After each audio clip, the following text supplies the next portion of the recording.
Oh, hi. I am the Classy Critic. Welcome to the classiest review you'll see today.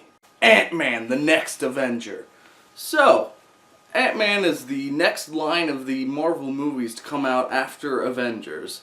And right now I'm gonna switch up a few things with how I review stuff now. So, I'll start off with characters, story, and then extras of like cinematography, directing, acting, stuff like that. Okay?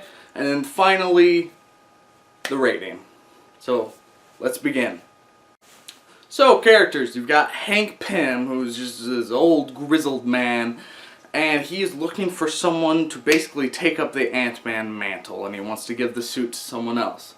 So, he finds a protege. So, he does find a protege who works at an ice cream shop. Nailed it. Basically what happens is he tries to steal stuff from Hank Pym, and Hank Pym's like, "You're good. You're hired." And basically these two are just amazing together, I think. The montages of them basically training together, I think, is the best thing out of this entire movie, because like it just shows the relationship between them, and it's pretty good. I love it.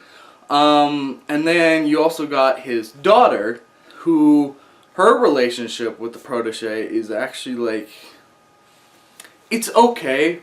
I wouldn't say it's the strongest relationship ever. I used to have a strong relationship. Hello, darkness, my old friend. But it's good for what it is. I genuinely did feel a connection between those two. And then in the end you got Falcon, who kind of comes out of nowhere, but it's kind of good to see him. I mean, it's almost like Marvel couldn't afford the other Avengers, so we just had to stick with Falcon since he's kind of the newest one out of the bunch. I mean, what are you gonna do?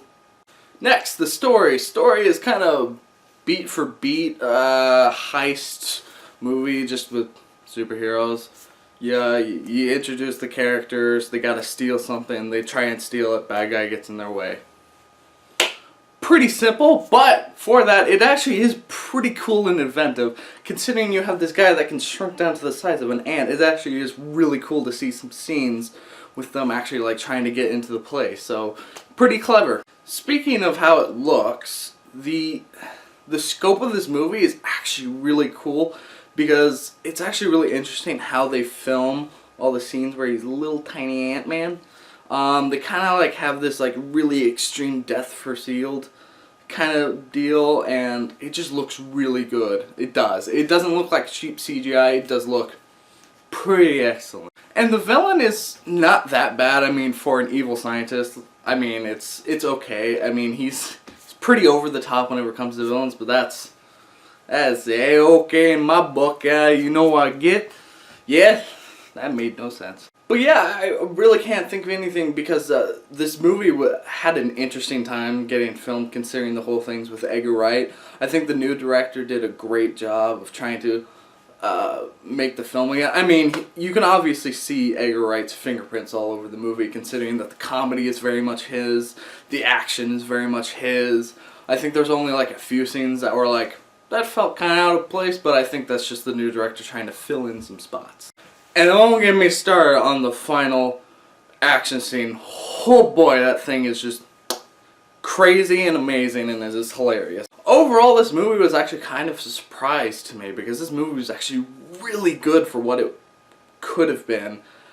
And it could have just been a disaster, but it didn't. It was really good. I would give it 4 out of 5 stars.